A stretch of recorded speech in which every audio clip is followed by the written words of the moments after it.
What's up YouTube? Welcome back to another video. My name is Stuart Ironjawz, and today we are doing a Warhammer video. I did say I was going to do some other videos, but I want to get something off my chest today about Age of Sigmar 4.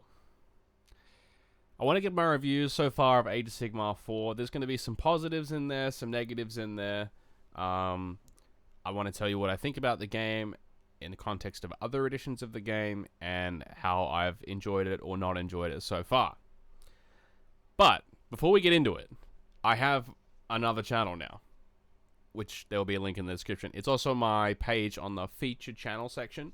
I've been doing other games on another channel. Perhaps this video might enlighten you as to why. But I've been playing Slay the Spire, some other things. I'm still playing Age of Sigmar, of course. But I've just been getting into playing some other games at a higher level and seeing where it takes me. So if you're interested in that kind of content, we've been playing Slay the Spire on that video, on that channel in recent videos. So you can go over there. We'll be playing the Against the Storm DLC this week, which I'm very much looking forward to. They're releasing frogs. So if you're interested in that kind of thing, check that out. But okay, so today, Age of Sigmar 4. Okay, so we've had this game for about 3 months now, right? Came out start of July, basically. So July, August, and now we're basically at the end of September. So we've had kind of 3 months to sit with it. We haven't had any real meaningful balance patch. We had one patch where they changed a bunch of small things, but other than that, they haven't really done much, which is a little bit peculiar. We've had one battle tome come out where not much changed, but they did get some new additions. But other than that, it's been pretty slow-paced so far. Now, it's given me a lot of time to think about, the core of the game, what an index edition means, and so forth, and that's what I would like to go through today. We're going to go through a bunch of topics to do with the new edition and how I think that they've done with them. Okay. So first of all, I want to talk about, in my opinion, the biggest change to Age of Sigmar, which is to do with timings. And this is the most positive aspect of 4th edition in my mind, and it's the best implementation of timings that they've done so far. Not even close, okay? And what I mean by timings is, if we go to some kind of war scroll, right? We look at... Okay, we don't have a timing on that one. Here we go. We have something like a Blood Secretor, which has once per battle, army, any combat phase, we use an ability. Now, any combat phase means, okay, my opponent uses all of their combat phase abilities, and then mine, and then we fight, okay, afterwards. In the case of the hero phase, your opponent does their whole hero phase, and then you do your whole hero phase. And okay, there's some reaction timings, like unbinds, that happen during that, but for the most part, it's very clean, and I find games are not having some of the timing issues that we observed, at Worlds. I mean, there were some famous cases of Worlds of people piling in, not using all-out attack, or not being their opponent not letting them use all-out attack, this kind of thing, right? All sorts of timing gotchas that happen. Oh no, you've moved past it, or oh no, you didn't redeploy when I moved it, and now I started moving this model, so you can't redeploy. Okay, all these sorts of also awful behaviors, which did go on at the top competitive level, are no longer going to be possible with this edition of the game. Okay? Now, people are still being sloppy with it, and I would encourage you and your opponents to just not be sloppy with it. Like, if your opponent doesn't do something in the hero phase, and you go, are you done with your hero phase? And they go, yes, I'm done, and then you do something, and they go, oh, actually, I want to rally. You should say no, in my opinion. I think this game is now at the point where it's so turn-based, right? I mean, it is a turn-based game, but turn-based in the sense of your opponent does actions and then you do actions. There's not so much interrupting that we should be harsh on each other with that, okay? But the timings thing is the greatest achievement on this edition, okay? It's cleaned up so many aspects of the game. We can play games now where I just feel like there's no ambiguity about when abilities are used, whereas there are massive ambiguity before. Before, for example, there were times where, okay, if a command just says in the combat phase and I'm attacking, can I use a +1 rend command ability after I've rolled all my dice and I see your saves? Because it just says in the combat phase, right?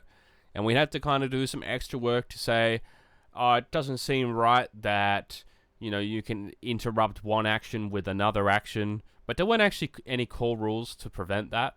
And so often what we had last edition was all this band-aiding of rules. Like, we made these rules to stop this from happening, but then those rules that we made that were band-aids made other rules problems. For example, at Worlds, there was a bodyguard rule that had an outcome where you could infinitely pass off wounds to a bodyguard if your opponent attacked both units. This is an example of a band-aid which had a worse outcome than the solution it was created to solve, much like cane toads in Australia, right? So it was bad, okay? Last edition had some serious problems, and although the game itself was very balanced, especially at Worlds, towards the end of the edition, after all those battle scrolls came in, the timings thing was a problem the whole time, and a lot of people hated it. A lot of people hated the fact that there was ambiguity about when abilities could be used. There was like real gaminess that could happen with, okay, well, to what extent do you let your opponent, redeploy after you move? Do they have to do it immediately? When do they actually redeploy? How do you play with the chess clock when you're playing with redeploys? All these sorts of problems were a complete nightmare last edition, and they've addressed it. So that, in my opinion, is the greatest achievement of this edition, is the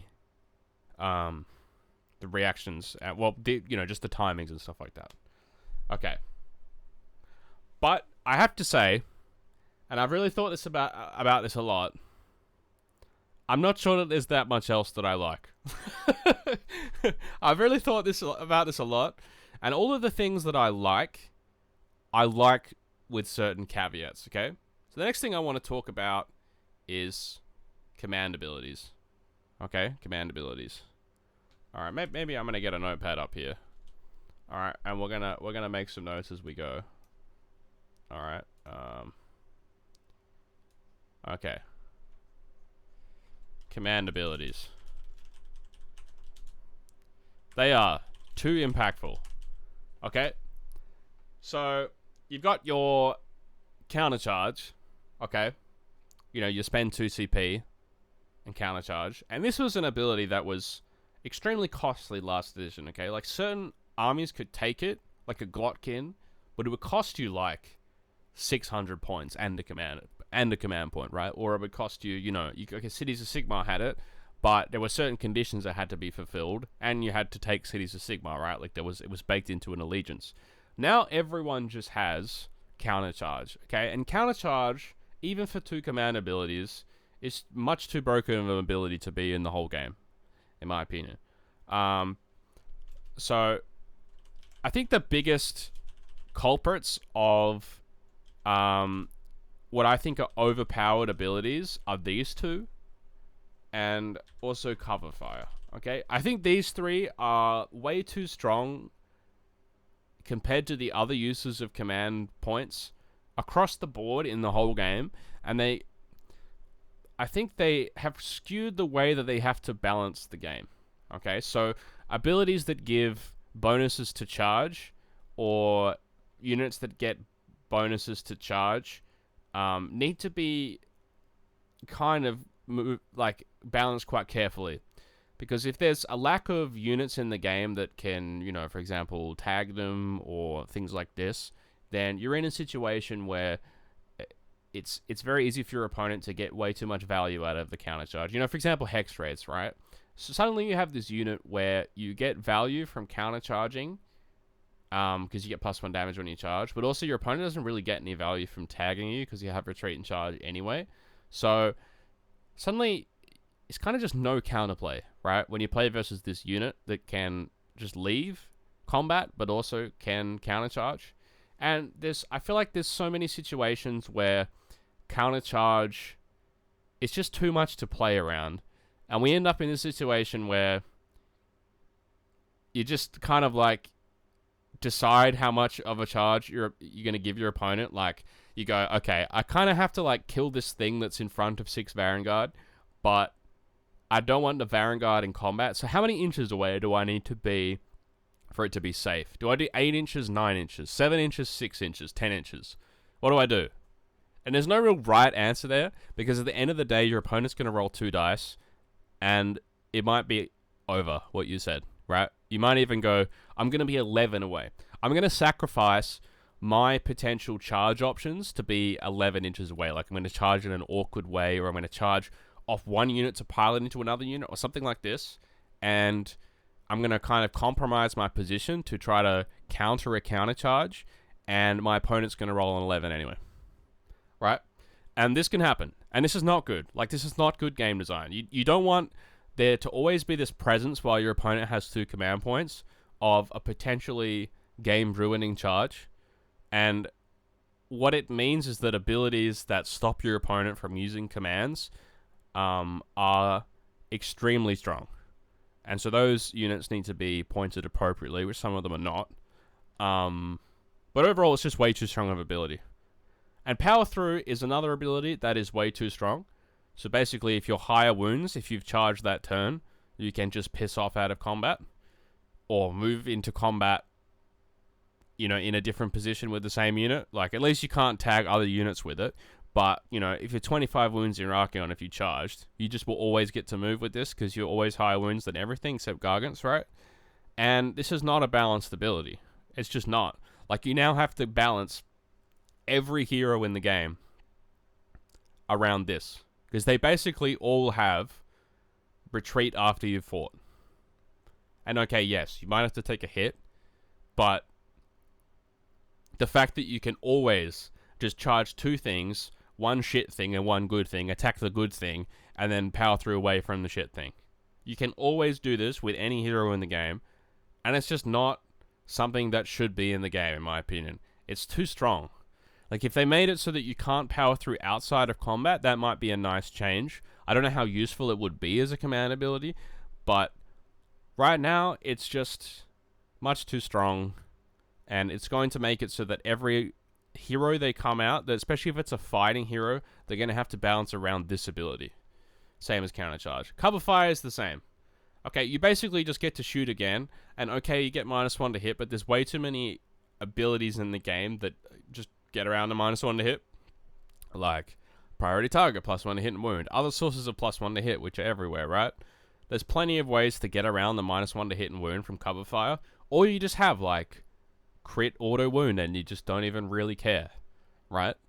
Plenty of ways to get around the negatives of cover fire. And so I think command abilities were better the way they were in AOS 3, where you had more command points, but they were less impactful, and they were just kind of a marginal advantage, like just a marginal stat advantage, or a marginal strategic advantage in redeploy, or something like this, okay? I wouldn't even, I think if they just added Rally as the new change that it was back into the old command point system, and actually changed literally nothing else, I think it would be much better than the current system. If we didn't have counter charge and power through, but we had all cover fire, but we had Unleash Hell, we had the new version of Rally, which I like, okay?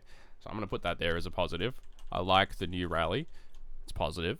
But if we just had the old command point system, then I would be more down with that, okay?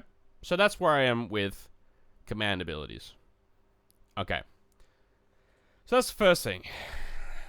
Next thing I want to talk about is unit roles. Okay, because these were introduced this edition, and it's positive that they've introduced unit roles, right? Because they've always kind of existed, okay? We've had, like, cavalry, and we've had, infantry, and these sorts of things always in the game, and they've always been pointed around this in the game, but they've just sort of been hidden. Okay, now we had this, I want to say, already in Warhammer Fantasy, and we got rid of it, supposedly for a reason, and now it's back in the game. I don't really know why we've decided to kind of flip-flop around it, but anyway, we're back where we are, and I like the idea of it, okay? But the implementation, again, is not good, okay? So first of all, cavalry, as a term, is way too broad. And infantry is even more broad, okay? So these are way too broad. Okay, cavalry can range from a random dude on a horse to Mournfang cavalry, okay? This is a giant ogre dude on a giant cat. This is not the same thing. And that's why in fantasy, we've always had monstrous cavalry, Okay, we have cavalry and monstrous cavalry. We have infantry and monstrous infantry. Alright? And the reason that we do this is because usually what happens is, and it's exactly what's happened this edition, is that if you don't make separate rolls, then abilities that are made to counter infantry or cavalry end up being disproportionately good against the elite versions of those units. So you take something like Mournfang Cavalry, and anti-cavalry abilities are exceptional against them. Now, there's not many of those in the game. You know, for example, a great example would be Ogre Gluttons, okay? These are infantry. There's a shitload of anti-infantry abilities in the game, and Gluttons just really suffer from that, like a lot. And it feels like they shouldn't. It feels like it should be a separate unit role. Now, I understand that the reason that they've done this is because they've created all these anti-infantry type things, or anti-monstrous cavalry. And they've wanted those abilities to have a wide enough application that they're useful against every opponent, so it doesn't feel too bad about taking those specific units. But I'm not sure I like that as a design space. Like, you're basically saying, like, I just don't really like the anti thing as a design space, especially on Rend. Like, okay, you get anti-infantry Rend +1, and anti-cavalry Rend +1. Those two are just going to be way stronger than any other iteration. Like, fucking anti-war machine +1. Like, you're just saying, okay, 30% of the game is cavalry, 50% of the game is infantry, and the rest is 20%. And you're going to get half a point of Rend if you're anti-infantry, or, you know, 1/3 of a point of Rend if you're anti-cavalry. And you can kind of think about it like that, right? But if we're going to have this anti-system, then I kind of feel like it should be more something that you do in, like, list building from a subjective thing. Like, maybe we have a unit that has anti-infantry, but instead of calling it anti-infantry, we call it, like, specialists.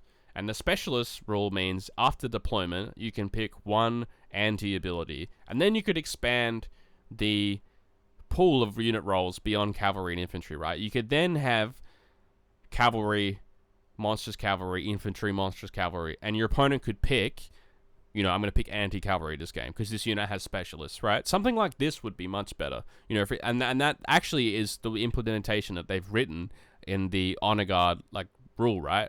Where you can pick something at, like, a +1 Rend when you charge, okay?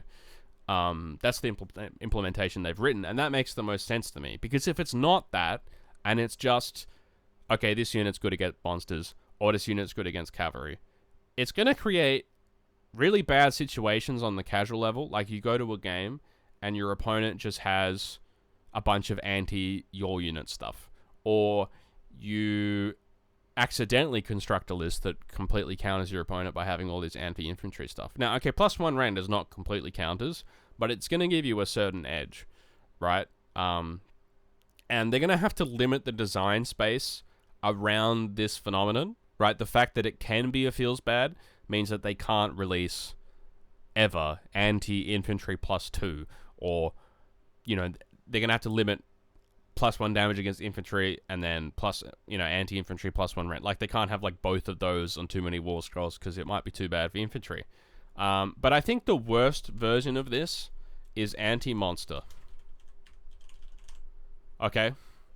Because this is a very specific implementation, which, if it's on too many units, will push units out of the game, which I feel like they shouldn't be. You know, like, okay, so foxes, for example, have anti-monster, right? I don't know why, but they do, and they're good without considering this anti-monster aspect. It just means if you're constructing a list and you're thinking about putting a monster in, the fact that they're in the meta is a problem. And I don't really like that aspect of the design. The fact that, like, you have to kind of play around things that are accidentally part of the meta. Like, realistically, anti-monster is so specific that you're not going to bring units for the fact that they have anti-monster. All it means is your opponent who wants to bring a monster is going to feel worse. That's all it means. You don't feel great about bringing, like, monster hunters because they hunt monsters. Killer Boy's monster hunters are good against everything, and they're even better against monsters. Okay? Like, that's the situation. So the unit roles, I just don't like the implementation. I don't. And I don't like that certain heroes are infantry when they shouldn't be. You know, for example, okay, let's look at, you know, okay, here's a great one, right?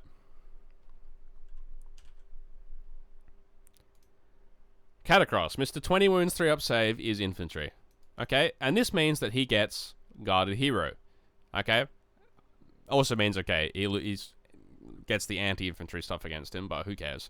Alright, I don't know. It just feels like this guy shouldn't be an infantry. And yes, I know it's a bunch of like foot slogging guys on a base, but it's so big it feels like it should be like a monster or, you know, the old behemoth or something, right? Yeah. So unit roles, I like the idea, but again, I think the implementation is just not good, right? And this is going to be a running theme, all right? So I think so far, we've had kind of 2 negatives and 1 positive.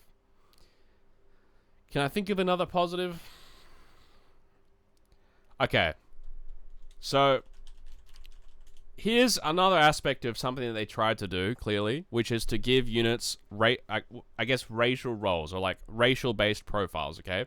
And this has existed in their, you know, Anvil of Apotheosis kind of thing before, where, you, I don't know, you pick like an orc and you have this base profile. So they've decided that, like, okay, orcs are going to be 4s and 3s, and then elves are going to be 3s and 4s. Okay? And then, I don't know, goblins are 4s and 5s. And then humans are 4s and 4s. You know, so on and so on, right? This is their kind of racial-based stat profile allocation. And for the most part, this does exist in the game. For the most part. You know, if we look at orcs, okay, we can look at, you know, okay, we can go to, you know, let's just fact check this. We can go to Cruel Boys, we can go to their main battle line, you know, which is Gut Rippers, and they're 4s and 3s. Or we can go to Ironjawz, and we can go to Brutes, and they are 4s and 3s. Or we can go to, what's another one? Another orc faction, Bone Splitters. We can go to Savage Oryx, alright? And they're 4s and 3s. And we can go to humans, okay? We can go to Steel Helms, and they're 4s and 4s, and so on. Okay, so that all lines up there. And the other one that lines up, okay, we don't need to go through it on the index, but gluttons of just big dudes, like, I don't know, ogres, are like 4s and 2s. Ogres and trogs and this kind of thing, right? Okay, now it all lines up. Until we get to Lumineth, okay? And suddenly, it just doesn't really work, okay? So, alright, we have Stone Guard. Well, they're 3s and 3s. And then we have Wardens. And, okay, they're 3s and 4s, but they have crit mortals. Okay. And then we have Sentinels. Which are, okay, we're 3s and 4s, but we have crit auto wound. And then we have Dawn Riders. Which are 3s and 4s, but we have crit mortals. And +1 damage charge. So it's like, are we 3s and 4s, though? If we're just bypassing the 4s, are we really 3s or 4s? Now, there's some orcs that are like this, right? Okay, Gut Rippers have mortals, alright? But they have no rend. So that's the theory about why that. But it's like, what's the point of making all these racial-based things if you only apply them to the armies that you don't like? Like, that's just what it feels like. It just feels like the designers have gone, okay, all the goofy, stupid, funny armies. Like, okay, you humans with a stick, or like, you goblins and orcs and ogres and all these like goofy destruction. You destruction players are all just dumb anyway. You're gonna buy the models, okay? You can all have your shitty force to hit and no way around it. But then the elves, okay, and this sort of thing, and even Chaos armies are guilty of this, right? It's like, where's the equity? It just feels like you've come up with this great idea, which is to make elves 3s and 4s, okay? And you just give them all these abilities to get around it. And it doesn't feel equal. Like, it doesn't feel like it's remotely equal to the rest of the faction, you know? I mean, even if we look at some of the death factions, right? Okay, OCR Bone Rippers, in theory, has a lot of the same profiles as, you know, your elves, okay? You have your Mortek Guard, okay? They're 3s and 4s. and these are shit. Okay, they have crit 6s, but they wound on 4s still, right? These don't have a way around it. But then you look at like Death Riders, and it's like, okay, I'm 3s and 4s, but suddenly I have a rend and +1 damage on the charge, and it's like, and I also have retreat and charge, and I also have exploding 5s, and I have +1 to wound. It's like, where's that? How is that fair for the other armies, right? If you can just bypass your racial stat profile with a bunch of rules that just completely get around it, right? Because the reason for having these different profiles, okay? Because 4s and 3s and 3s and 4s are the same.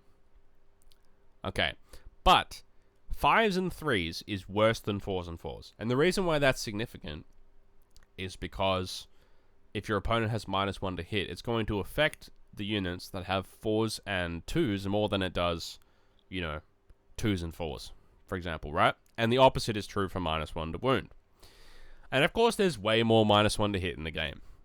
I don't have a full profile of all the things in the game that have -1 to hit and -1 to wound, but I can guarantee you there's more -1 to hit in the game. There has been more -1 to wound, credit to them, recently than there has in previous editions, but there's still way more minuses to hit than there are minuses to wound.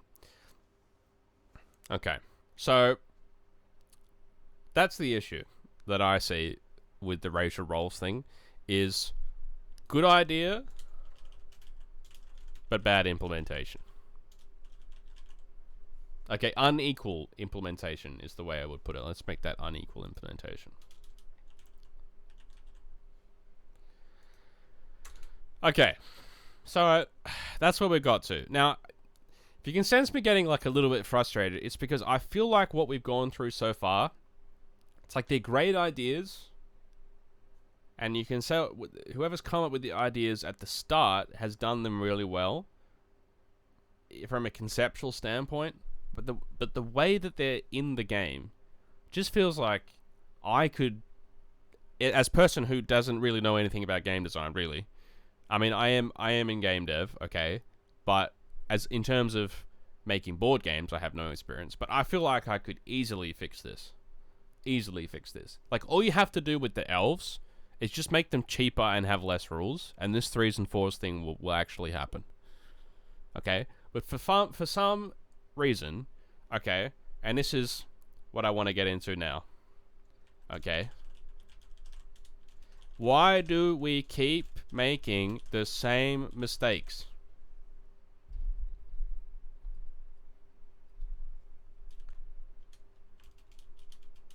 The same mistakes. Foxes. We've done this before. Techless. We've done this before. Nagash. We've done this before. Nighthaunt. We've done this before. We're making the same mistakes that we've made before from a game design standpoint in this game. Okay? We've had these things that have been problems before, and even though we know that they're problems, we've done them again. I mean, to a lesser extent, but still a problem, is Bliss Barbs, right? Again, a problem. Slanesh players don't want to play with Bliss Barbs, but they just have to. This is just the way the game works, right? We're making the same mistakes. Why do we keep making the same balanced mistakes? That's what I don't understand. Okay? And then, from the other side, okay, you look at an army like Ironjawz. Okay, Ironjawz. And we're still making the same mistakes there as well. Okay, and actually, we've made them worse in Ironjawz. Alright? So, we look at Ironjawz now. Alright, and you guys know that I just love to make fun of brutes, okay? Because this is a unit that's just always just been terrible. Okay. It's like one of the worst units in the game historically. It's like never been good. And I feel like it's probably the worst it's ever been because it's now expensive, right? But you look at this, and it's like a war scroll that's trying to make fun of you as you read it, right? It's like you're reading it, and you just know that it's not good. Like, there's just no realm where it can be good, right? It's like 4-inch move. It's just so... It's Is it just because it's funny? Like, is that why we're giving the 4-inch move? Is it just funny to have slow-moving orcs? And then we hit on 4s and 3s. It's like, well, I'm going to have to buff that because, okay, the rest of the profile looks alright. But that's like, any debuffs and I'm going to stop doing that much damage, right? So I'm going to need some buffs to start doing damage. And then you look at it, it's like, okay, we have, you know, alright, we have a Mega Boss. It's like, how expensive is this guy? It's like 230 points. Why is he 230 points, right? And then you look at the battle traits, right? It's like the dog ate the rest of it. like, where is it?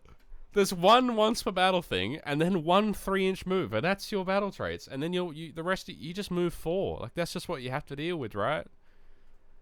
I'm sorry, but that's just like, it's just cruel and kind of making the same mistake again, which is that you thinking that units that move 4 inches are fine. They're just not. They're not good. So the same mistakes are being made. I mean, Foxes is the worst, right? So we're going to go through Foxes, right? You know, there's a lot of Lumineth hate here, okay? Mainly because I feel like the Lumineth, it's like, if Lumineth are one of the best armies in the game, you just know the game is just not that great. Like, that's just true. It's kind of like one of the 4 horsemen of the apocalypse. It's like KO. I would say the 4 horsemen of the 4 horsemen of the Warhammer Age of Sigmar apocalypse are as follows. Okay? Lumineth, Tzeentch, KO, and Nighthaunt. If all 4 of these armies are good at the same time, the game is going to be so bad. Okay?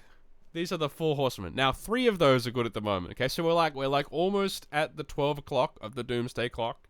If KO becomes good, then we will truly have a shit game. Okay?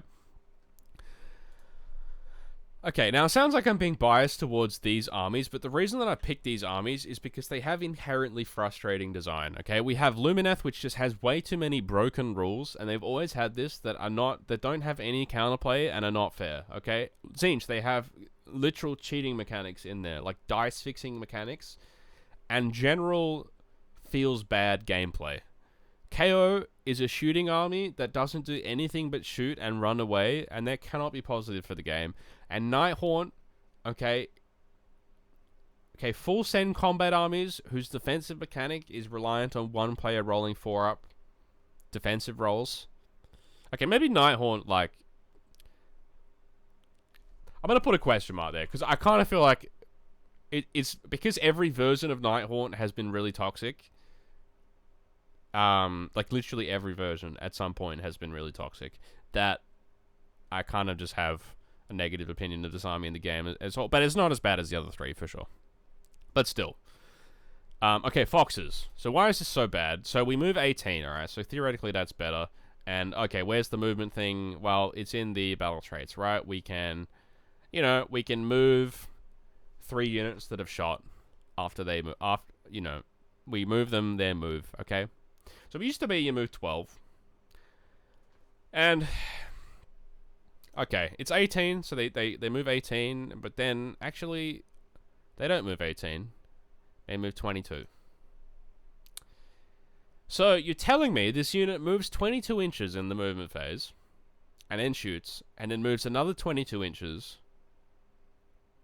Oh, no, it's not 22 inches in the movement phase. 22 inches plus a run, then can shoot.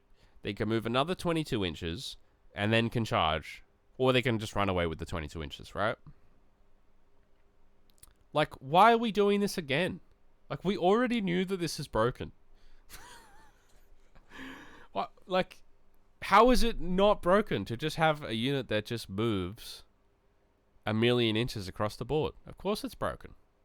Of course it is. We've made this mistake before. This is the 3rd time we've made this mistake, right? So, that's where we are. We're making the same mistakes. Okay. Next section, battle plans. Alright, for this we're going to go TDS. Here we go, TTS. Okay, here's my big bugbear, alright? 12 battle plans, too many of the same one. All right. So better part of valor, 6 objectives. Okay. Feral foray, 6 objectives. All right, let's do this right. Okay. Scorched Earth is 8, but similar enough. Limited resources, 6 objectives. Close to the chest, 6 objectives. And okay, I think those are the main similar ones. But you get the point, right? Better part of valor is the other one, right? 6 objectives. Yeah? You got the point. There are too many battle plans that are basically the same. Alright? Like, better part of valor, closer to the chest, and feral foray are literally the same thing, pretty much. And it's the worst design, like, setup, which is 3 and 3, that they've ever had. And there's a lot of them. Like, Fountains of Frost, last GHB, made me want to stick my Clan Rat's sword in my eyeballs every time I played it. The worst battle plan they have ever come up with was Fountains of Frost, okay? Not only because of the rules of the mission, but the objective setup is... It's just not fun. Like, it's just definitively not fun, alright? Like, there's too many games where someone misses a battle tactic and they lose the game because of that, right? Because it's just going to be such a small difference every time you try to... Like, you're going to score 8 or 10 every time. It's way too hard to deny the 4 points from holding 2 objectives. That means that every game is close on these missions. And not in a close, hard-fought, scrumming over the middle type of close, or a strategic, going in the backfield type of close. Because there just isn't really that. Like, you easily can hold 3 objectives with your army. Like, it's not hard. And that means that every game will be kind of a stalemate from the start, right? Like, you literally... This is just saying, like, you line up your armies, and the first person who gets to the other side wins. Like, that's what this is. And okay, you can do some flanking, like you can go around the sides and pursue from the sides inwards. Fine. But that's still basically what I'm saying. Still basically get to the other side and win the game. Okay? It doesn't matter if you go through the middle or the side. It's still get to the other side. An example of where something is more interesting than that, because I want to give some contrast here, is something like Border War, right? So this is more interesting because there's going to be more of a tight fought battle over the flank objectives, but if you commit too hard to the side, you'll lose your home objective, and that will give you a big point swing. You can also just ignore the 2 sides and just run at your opponent's home objective. That's another approach, right? So there's actual strategic variety with the way you can play this battle plan. The other thing that's nice about this battle plan is it's not hard to deny your opponent from scoring points. Like, if you hold the 2 side objectives and your home objective, your opponent's going to score 5 points maximum, as opposed to 8, right? You get the difference? So, Border War is just a vastly superior scenario, okay? With that said, it's not the sexiest scenario. Like, it's just not. Like, this is one of the oldest... This came out in 2016. It's like one of the oldest battle plans in Age of Sigmar. And while we have these great scenarios, we also have some terrible ones. Like this. Shifting objectives. Okay. Perhaps one of the worst battle plans that's ever existed in Age of Sigmar. Okay? Which is just like 3 objectives in the middle. And you randomly determine which one is worth more. And often, in a close game, that's going to decide the game. Or, in most games, since you have to fight over the middle, it won't be based on the objectives at all. This is just a fight in the middle battle plan. Like, there's no... I feel like in most games, it's just going to be incredibly smooth brain. Right? You can just run at your opponent and it's fine. There's nothing to protect in your home territory. You can just literally just run at them and it's fine. Right? So, yeah. The battle plans are not great. Okay. So, battle plans. Some are good, but too many similar ones and too many bad ones. Alright. Terrain rules.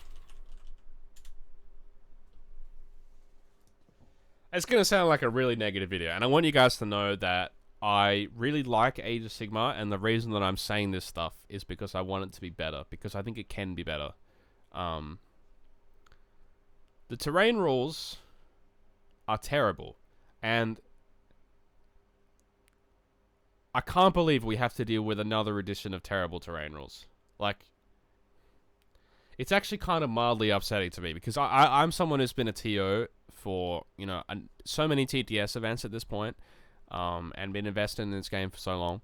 And the fact that they still haven't fixed the terrain rules, even though we've given them so many examples of, you know, we've had Rob, Honest Wargame, literally write a whole terrain pack for dealing with Age of Sigmar's terrible terrain rules. And we have to deal with another terrible terrain pack for another edition. Okay, we have maps now, but the rules are so bad and so advantageous to certain armies over others that, yeah, we just have to deal with just terrible terrain again for another edition. Like, why can we just not have the rule? So, like, obscuring, right?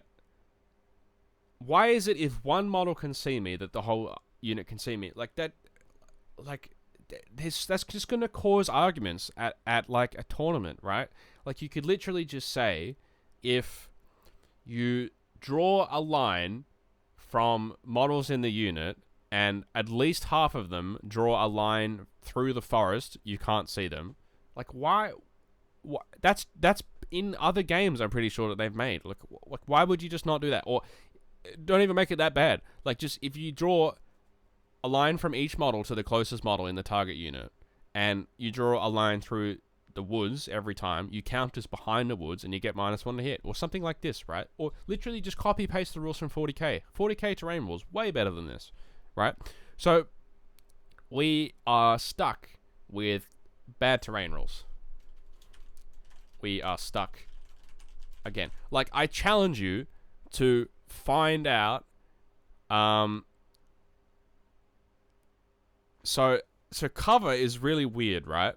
Like, I still can't really get my head around the difference between cover and not being able to see stuff. Okay, yes, if you're on the terrain feature, I understand, but like, cover's just going to be hard to come up, I think, in a lot of situations, unless you're literally standing with your whole unit on the terrain feature. Yeah. Anyway. Okay, so you know, and I want to say I haven't even talked about the low-hanging fruit so far with this edition, right? Which is manifestations, and we're going to get into that now, because, like, we need to talk about this.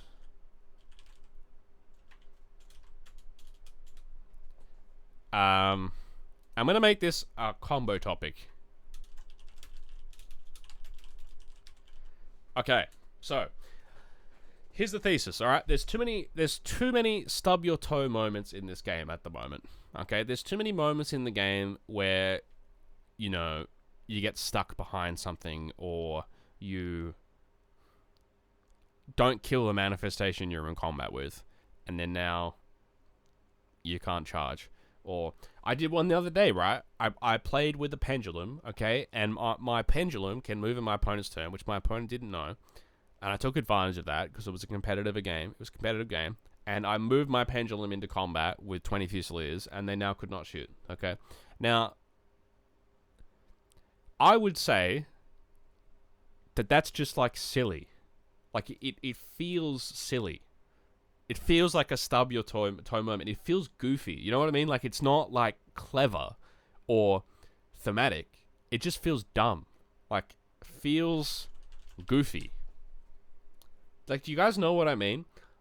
Like, I feel like when something happens in Age of Sigmar, like I'm making a play, when I'm making a play, I want to feel like a general in the Age of Sigmar universe. Like, I want to feel like someone who's made a clever tactical decision that's caused my army to triumph. I don't want my opponent's Archeon to trip over a Gravetide, okay? That's not what I want. Like, I don't want my Gravetide to tag my opponent's Archeon in combat, and he just rolls bad and doesn't kill it. And then suddenly it rolls round and it's his turn, and he fails to banish it, and now he's stuck in combat with Gravetide with Archeon. Like, I don't want that. That feels dumb. It feels goofy, right? I want the game to be, I made a sick decision which caused, my 20 Wardens. I made some sick, like, phalanx formation where I did all this cool stuff, and then I could take down the big monster. I don't want it to be, here's a model that's like a bunch of skulls on a ground that doing a dance. Okay. And then because they're doing a dance, you can no longer charge. Or you can no longer... Like, what doesn't make sense? Like, Archeon is some incredibly powerful marshal of the apocalypse. He doesn't give a fuck about a Gravetide. Right? He doesn't care. Of course he doesn't. Why would he get stuck in combat with it, right? Another thing with the manifestations, it's too hard to get your head around. I actually don't mind the way that they've implemented the actual manifestations in the game, by the way. I actually don't. I don't actually mind the manifestation rules. But they are hard to understand. And it doesn't feel like it's in line with the rest of the rules, which are too simple. This is actually too complicated. So this is actually a different problem to what we've talked about so far, where I actually feel like the implementation is good, but this time the concept is probably bad. Like the idea of having freely available manifestations that everyone can cast is probably just not a good idea. They probably should cost points, right? I think that was a better idea. But I don't feel so bad about it, because I feel like at least we're not making the same mistakes and not fixing obvious things that we know we need to fix. It just feels like maybe it's like a slightly overcooked idea. Like, if manifestations, if they didn't make certain units, like, your Kairos or your Teclis or, these sorts of units that can just relentlessly cast manifestations, I don't know if they'd be a massive problem. They still cause these stub your toe moments, but I don't think that it would make the game feel awful. And I actually quite like the elements of selecting your manifestation lore. What I would like for them to have done, so this is the way I would have implemented spell laws, okay? So here's spell laws. So here's the way spell laws work. There's 6 spells, okay? And every army has 3 spells and 3 manifestation spells. And then every manifestation lore is a spell lore with 6 spells. And of those is 3 spells and 3 manifestation spells, right? That is, I think, a better implementation. So we can have your lore of forbidden power, and you have 3 generic spells. I'm just going to, let's delete one of the endless spells. Or if we need to have 4, then we give them 7 spells, fine. Okay, so maybe forbidden power. Let's just write this, okay, for an experiment. So forbidden power, we have 4 manifestations, 7 spells total. And let's just come up with the other spells, right? Okay, so let's say we have a casting value 7 unlimited spell, which is, okay, let's make it thematic, right? Let's call it like shadow walking. And what can we do here? We're going to say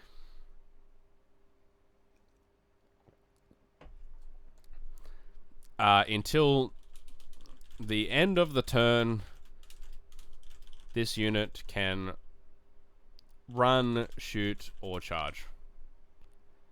Run, and then still shoot / charge. Okay, there's one. And we make it like this movement-based lore, right? Okay, let's make another one here, which is let's call it like CV6 Forbidden Mist. Okay, until the start of your next turn, pick a terrain feature within 18, give it obscuring. Here we go. CV, let's give it 8. Shadowy blades or something.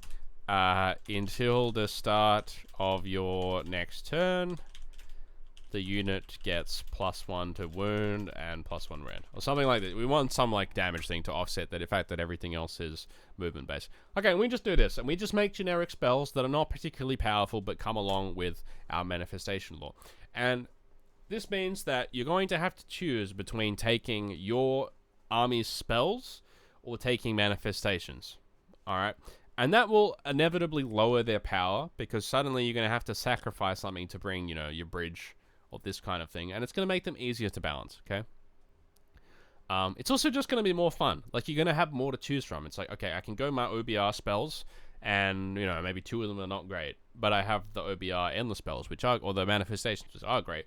Or I could go, you know, your Aether Void something. You could do it that way, right?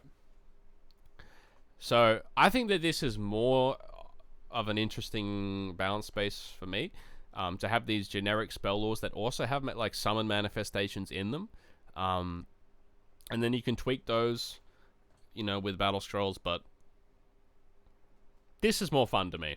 But overall, I like the idea of picking manifestation laws. I just think, yeah.